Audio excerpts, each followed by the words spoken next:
1.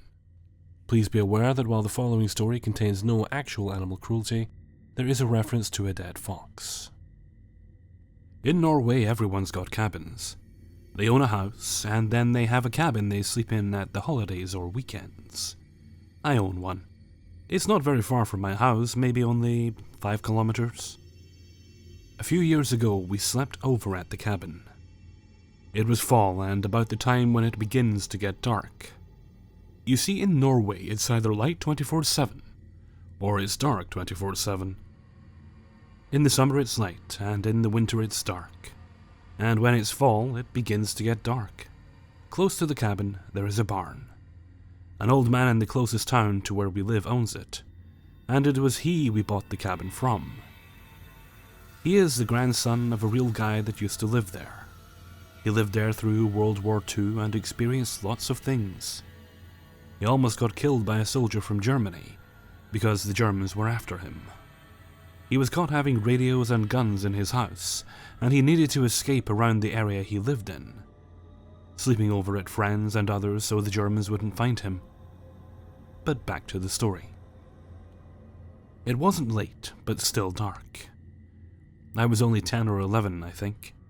My dad was outside fixing something, I don't remember what. I sat inside, seeing out from the window over the barn, and I thought, why not check out the old barn? I like old stuff and history. It would be fun if I found something cool in there. So I put on clothes and went out. I asked my dad first, since he said it could be dangerous to go in there because it's so old. Something could break. But if I didn't walk so far inside it, it was okay. Then I walked over to the barn slowly. The windows were broken, and I thought I could almost see a face there.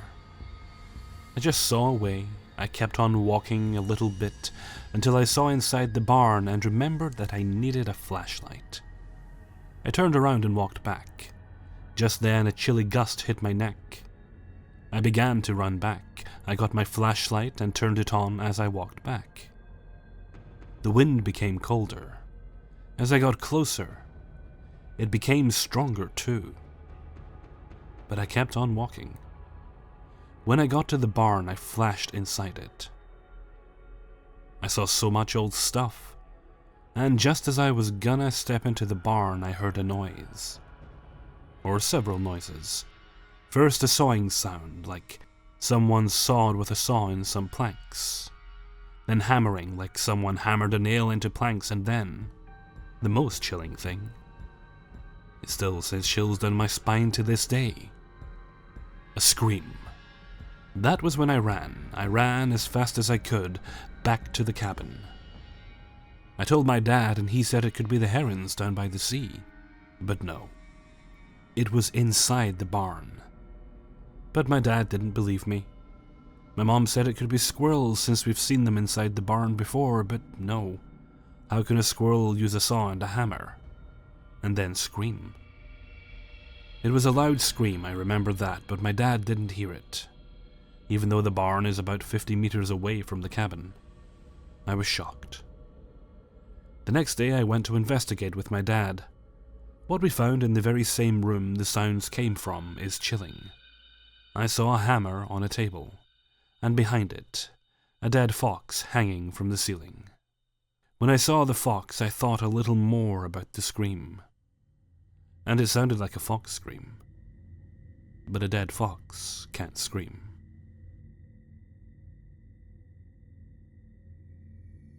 2. Recently, strange things have been happening in my house. I have lived here for 5 years, and the home was my grandmother's before that. She lived here for 25 years, and never once did I hear her mention anything paranormal involved with the house. Nor have I noticed anything until recently. Before I continue, I will say that my grandmother was on hospice that last week of her life, and she did die in this house. However, that was 5 years ago, and as I stated before, it hasn't been until recently that I started experiencing odd things in the home. Number 1. A few weeks ago, my wife and children were out of the house and I was home alone. I decided to play a video game to pass the time. I was sitting on the floor next to the television, and I felt as if someone brushed against me. It was a very light brush, almost feeling like wind. Before I could fully process that feeling, I heard and felt a very hard thump on the floor right next to where I was sitting. It caused me to jump, as it sounded like someone stomped their foot incredibly hard on the floor.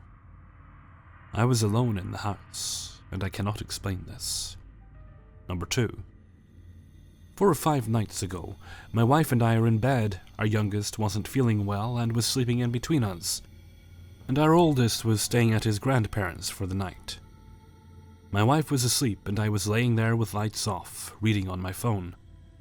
I began hearing the rustling of silverware and pots and pans coming from the kitchen. We live in a small 3-bedroom home, so you can hear anything that is going on in the house from anywhere you are in it. This made me nervous because the noise was so clear that I honestly thought that someone had broken into our house. I got out of bed to investigate it.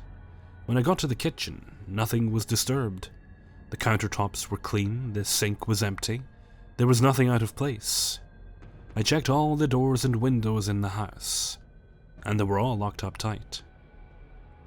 There was no one else in the house other than me, my wife, and our little girl. Regardless, I clearly heard something in our kitchen that night. Number 3. Last night my wife and I had ordered pizza. Again, our oldest had decided to stay at his grandparents'. Our daughter was sitting in the living room while we were in the kitchen, grabbing plates and food.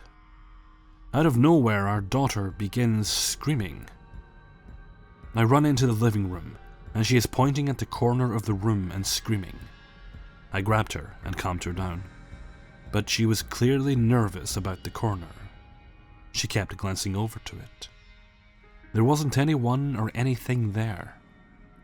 It was just an empty corner. These things have happened over and over the last few weeks. As I stated at the beginning of this post, nothing like this has ever happened before in this house that I know about. I'm not sure exactly what is going on, but I feel like I may have something here that I don't want. If that is the case, I have no idea how it got here. 3.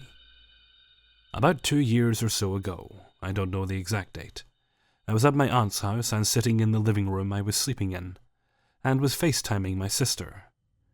I brought up how I always felt like I was being watched there at my aunt's, which is weird because it's a cozy home, and she quickly agreed and said she felt the same every time she was there.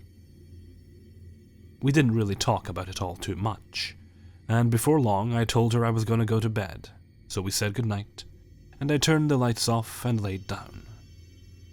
But when I shut my eyes, I saw a figure as if my eyes were open. She, or it, had long black hair. I couldn't see her face though, just black hair. It was long and stringy, greasy looking. Ever since I saw her, the dreams started. There's a house that's been in our family for 40-something years, and when everyone comes into town, that's the house we go to. It's everyone's comfort spot.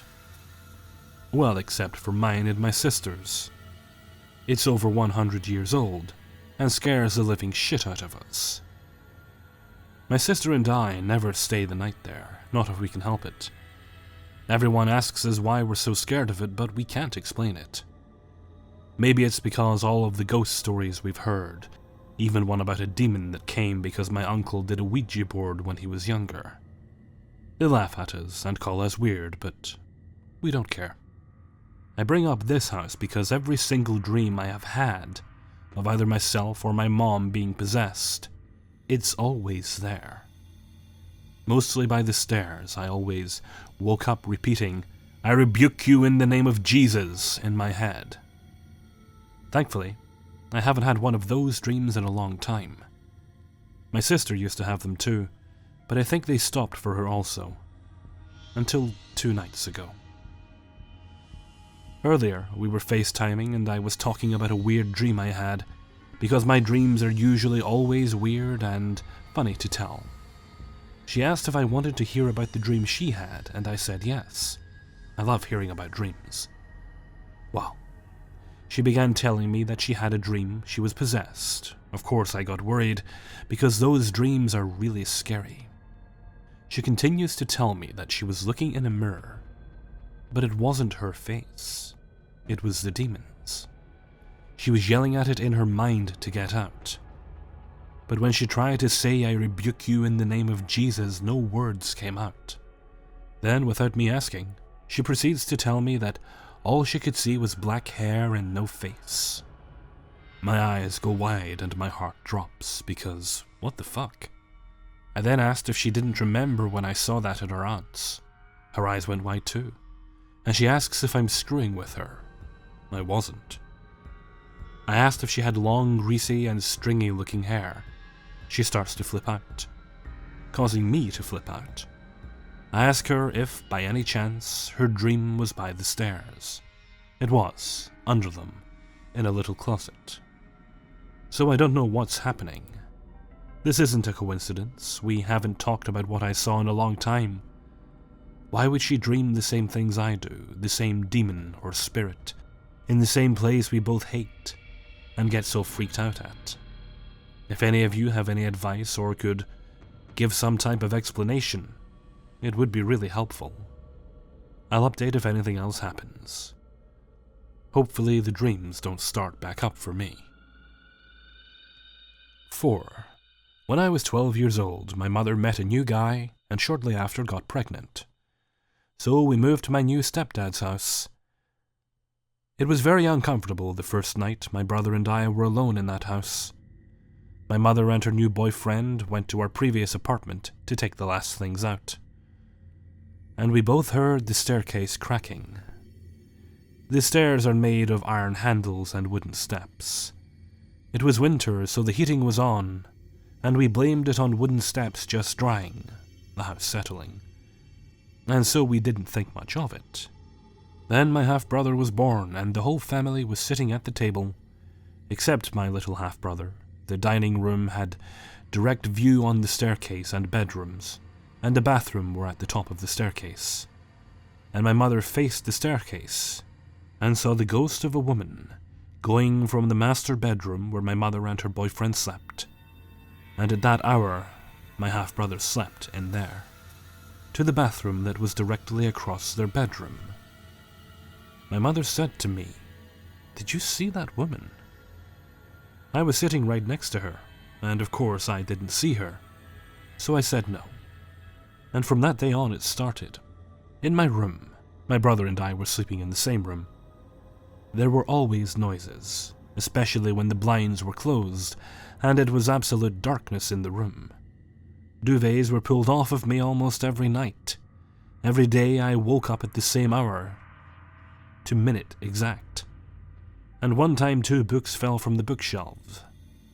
It was stacked so tight that even an A4 paper couldn't be inserted, and landed on the bottom shelf, exactly one on top of the other. I heard it because I woke up, and I was too scared to go see. The next day, I was 17 or something at that time, of the books incident. I was in the bathroom downstairs, and my brother was in the bathroom across from the master bedroom, and no one was in the house. I heard the front door open and close. They are made of aluminium and glass, and they are quite heavy and noisy. They are right next to the bathroom downstairs where I was in, and then someone almost whispering in my mother's voice, Kelly, call Ken."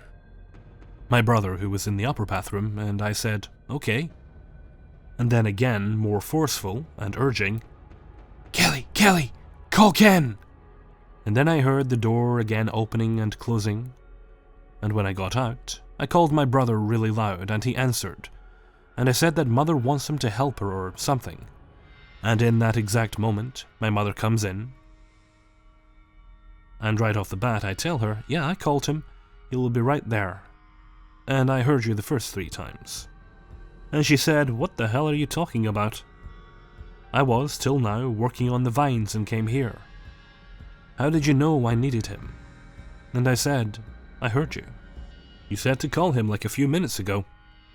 And she said, "No, it wasn't me, because I was nowhere near the house for these past few hours. I was so shocked, and so was she, and that time we were sure we would have to find a professional to get this out of our house. It was never successful.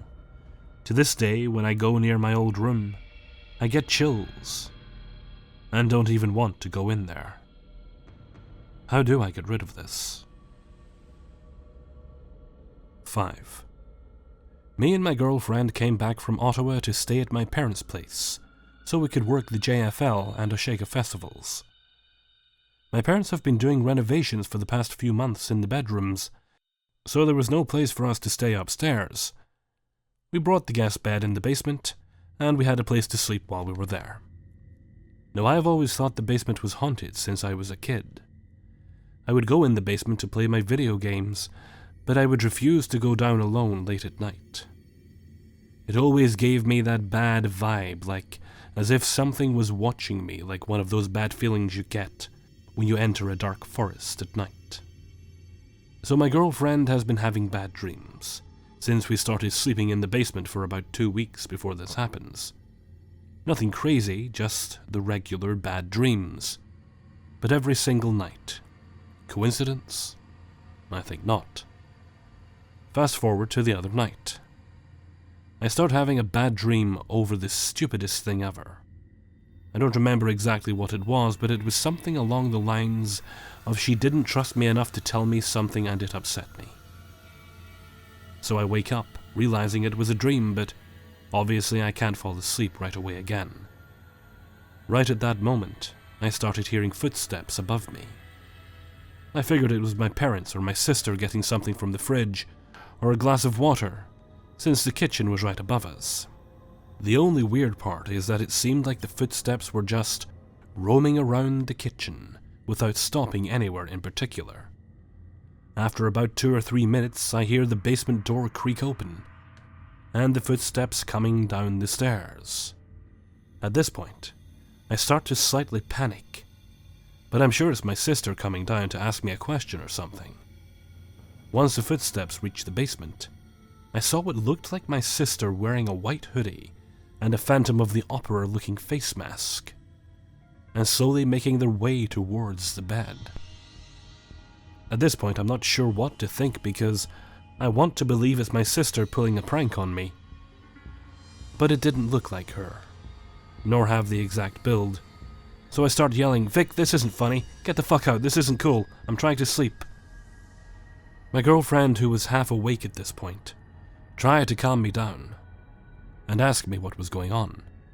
And when I explained it to her and told her to look, she was too scared, so I asked for her phone to videotape or take a picture of it. And by the time she got it, it had vanished. Still convinced it was my sister, I bolted upstairs with the phone light through the closed basement door, all the way upstairs on the 2nd floor through my sister's closed bedroom door, to find her fast asleep. There's no way she could have closed both doors silently and made her way upstairs, changed out of her costume, and pretended to be asleep in the 30 seconds it took me to sprint up the stairs.